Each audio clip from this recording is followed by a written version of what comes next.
আসসালামু আলাইকুম। আজকে আমরা কোরআনের এমন একটা সূরা নিয়ে কথা বলবো যেটা আকারে হয়তো ছোট কিন্তু এর বার্তাটা অনেক গভীর আর শক্তিশালী। সূরা আত-তাকাসুর। মাত্র ৮টা আয়াতে এই সূরা মানুষের একটা খুব সাধারণ কিন্তু মারাত্মক দুর্বলতার কথা বলে। এই যে আমাদের আরও চাই, এই যে একটা অন্তহীন দৌড় যা আমাদের জীবনের আসল উদ্দেশ্য থেকে আমাদের দূরে সরিয়ে রাখে। চলুন এর গভীরে যাওয়া যাক। সূরাটা শুরুই হচ্ছে একটা ঝাঁকুনি দেওয়া প্রশ্ন দিয়ে। আচ্ছা, এমন কি জিনিস আছে যা মানুষকে একেবারে মৃত্যু পর্যন্ত একটা মোহের মধ্যে ডুবিয়ে রাখে? সম্পদ, ক্ষমতা, সম্মান, এই সবের পেছনে ছুটতে ছুটতে মানুষ যেন সবকিছু ভুলে যায়। এই প্রশ্নটাই হলো সূরা আত-তাকাসুরের একেবারে কেন্দ্রবিন্দু। আত-তাকাসুর, এই শব্দটা দিয়ে এই সূরাটা শুরু। আর এর মানে কিন্তু শুধু টাকা পয়সা জমানো না, ব্যাপারটা তার চেয়েও অনেক বড়। ধরুন ক্ষমতা, স্ট্যাটাস, ছেলেমেয়ে সবকিছুতেই কে কার থেকে এগিয়ে যাবে এই নিয়ে একটা রেষারেষি, মানে আরও চাই, এই যে একটা ক্ষুধা যা কখনোই মেটে না। তো চলুন এখন এই সূরার প্রেক্ষাপটটা একটু দেখে নেই। আচ্ছা, এই সূরাটা কি মক্কি না মাদানী? এটা নিয়ে কিন্তু স্কলারদের মধ্যে কিছুটা ভিন্ন মত আছে। বেশিরভাগই মনে করেন এটা মক্কায় নাজিল হয়েছিল, যেমন হজরত আলী রাদিয়াল্লাহুর একটা কথা থেকে এর সমর্থন পাওয়া যায়। আবার কেউ কেউ বলেন না, এটা মদিনার সূরা, কারণ আনসারদের দুটো গোত্রের মধ্যেকার একটা ঘটনার সাথে এর যোগসূত্র খুঁজে পাওয়া যায়। তবে জানেন, এই বিতর্কটা আসলে মূল বিষয় না। আসল কথা হলো এই সূরার যে মেসেজ, সেটা কিন্তু সবার জন্য, সব সময়ের জন্য। এটা কোনো একটা নির্দিষ্ট ঘটনার মধ্যে আটকে নেই। এ কারণে বেশিরভাগ আলেমই একমত যে এর বার্তাটা চিরন্তন। এবার আসি সূরার একেবারে মূল সতর্কবার্তায়। গাফিলতির পরিণামটা যে কি ভয়ঙ্কর হতে পারে সেটা নিয়ে। প্রথম আয়াতেই বলা হচ্ছে, প্রাচুর্যের প্রতিযোগিতা তোমাদেরকে মোহাচ্ছন্ন করে রেখেছে। ভাবুন একবার, একটা মাত্র বাক্য, কিন্তু কি গভীরভাবে আমাদের জীবনের একটা বাস্তবতাকে তুলে ধরেছে। আমরা সবাই যেন একটা দৌড়ের মধ্যে আছি, তাই না? আর এই দৌড়টা আমাদের আসল লক্ষ্য থেকেই ভুলিয়ে দিচ্ছে। আর এই দৌড়টা থামে কখন? ঠিক তার পরের আয়াতেই উত্তরটা দেওয়া আছে, যতক্ষণ না তোমরা কবরে পৌঁছাও। যখন এই দুটো আয়াত একসাথে পড়া হয় তখন কিন্তু গায়ে কাঁটা দেয়। এই যে এত প্রতিযোগিতা, এত রেষারেষি, সব থেমে যায় মৃত্যুর সাথে সাথে। মানুষ যেন ভুলেই যায় যে তার শেষ ঠিকানা তো এই কবরই। এখানে দুটো আরবি শব্দ কিন্তু খুব গুরুত্বপূর্ণ। একটা হলো আল হাকুম, যেটা এসেছে লাহুন থেকে। এর মানে হলো এমন একটা গাফিলতি যা আপনাকে জরুরি জিনিসগুলো ভুলিয়ে দেয়। আর দ্বিতীয়টা হলো তাকাসুর। এর মানে শুধু আরও চাই এমন না, বরং এই চাওয়াটা নিয়ে অন্যদের সাথে একটা অহংকারী প্রতিযোগিতায় নেমে পড়া। তো এই দুটো শব্দ একসাথে মিলে এমন একটা ছবি তৈরি করে যেখানে মানুষ আল্লাহ, আখিরাত, নিজের দায়িত্ব সবকিছু থেকেই কেমন যেন উদাসীন হয়ে পড়ে।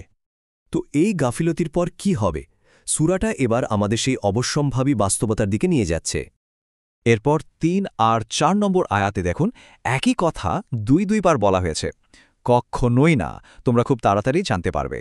আবার বলছি, কক্ষনোই না, তোমরা খুব তাড়াতাড়ি জানতে পারবে। এই যে বারবার বলা, এটা আসলে জোর দেওয়ার জন্য বোঝানো হচ্ছে এর পরিণামটা যে কি সেটা তোমরা জানবেই। এটা একটা কঠিন বাস্তবতা যা এড়ানোর কোনো উপায় নেই, মৃত্যুর সময় হোক বা তারপর। সূরাটা এরপর জ্ঞানের দুটো লেভেলের কথা বলছে। ইন্টারেস্টিং ব্যাপার। প্রথমটা হলো এলমুল ইয়াকিন, মানে কোনো কিছু সম্পর্কে জ্ঞান দিয়ে নিশ্চিত হওয়া। যেমন ধরুন, আমরা বই পড়ে বা শুনে জানি যে আগুন গরম।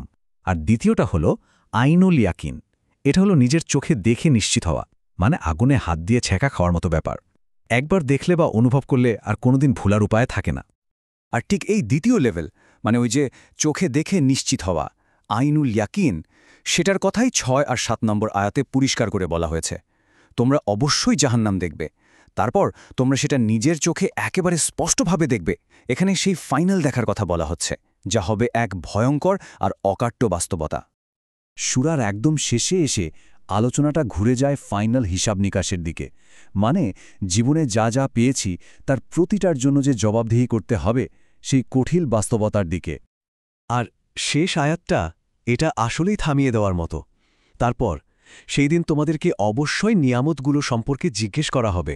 ভাবা যায়, এই একটা আয়াতে কিন্তু জীবনের প্রত্যেকটা মুহূর্ত, প্রত্যেকটা পাওয়া জিনিসের ব্যাপারে আমাদের দায়িত্ববোধকে জাগিয়ে তোলার জন্য যথেষ্ট। আরেকটা ব্যাপার পরিষ্কারভাবে বুঝতে হবে, এই প্রশ্ন কিন্তু সবাইকে করা হবে, যে বিশ্বাসী তাকেও, যে অবিশ্বাসী তাকেও। আল্লাহর দেওয়া ছোট বড় প্রত্যেকটা নিয়ামতের হিসাব দিতেই হবে। কি নিয়ে প্রশ্ন করা হবে? হাদিসের এর কিছু উদাহরণ আছে যা শুনলে অবাক হতে হয়। নবীজি সাল্লাল্লাহু আলাইহি ওয়াসাল্লাম আমাদের শিখিয়েছেন যে ধরুন একটা গাছের শীতল ছায়া বা কয়েকটা তাজা খেজুর কিংবা এক গ্লাস ঠান্ডা পানি, এইসব একদম সাধারণ জিনিসও কিন্তু সেই নেয়ামতের মধ্যেই পড়ে যার সম্পর্কে প্রশ্ন করা হবে। একটা ঘটনা আছে। একবার রসুলুল্লাহ সাল্লাল্লাহু আলাইহি ওয়াসাল্লাম সাথে আবু বকর আর ওমর রাদিয়াল্লাহু খুব ক্ষুধার্ত ছিলেন। তারা একজন আনসারী সাহাবীর বাগানে গেলেন। সেখানে তারা তাজা খেজুর খেলেন, ঠান্ডা পানি পান করলেন। পেট ভরার পর নবীজি সাল্লাল্লাহু আলাইহি ওয়াসাল্লাম তার সঙ্গীদের বললেন, শোনো, সেই সত্যার কসম যার হাতে আমার প্রাণ, কিয়ামতের দিন তোমাদেরকে এই নিয়ামতগুলো নিয়েও জিজ্ঞাস করা হবে। তাহলে মূল কথাটা কি দাঁড়ালো? ফাইনাল প্রশ্নটা এটা না যে কত কিছু জমিয়েছ, আসল প্রশ্নটা হবে যা পেয়েছ তা কিভাবে পেয়েছ, কিভাবে ব্যবহার করেছ, আর তার জন্য শুকরিয়া আদায় করেছ কিনা।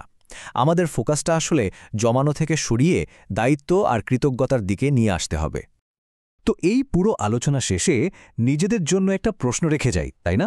আজকে আল্লাহ আমাদের যে অসংখ্য নিয়ামত দিয়েছেন সেগুলো আমরা আসলে কিভাবে কাজে লাগাচ্ছি?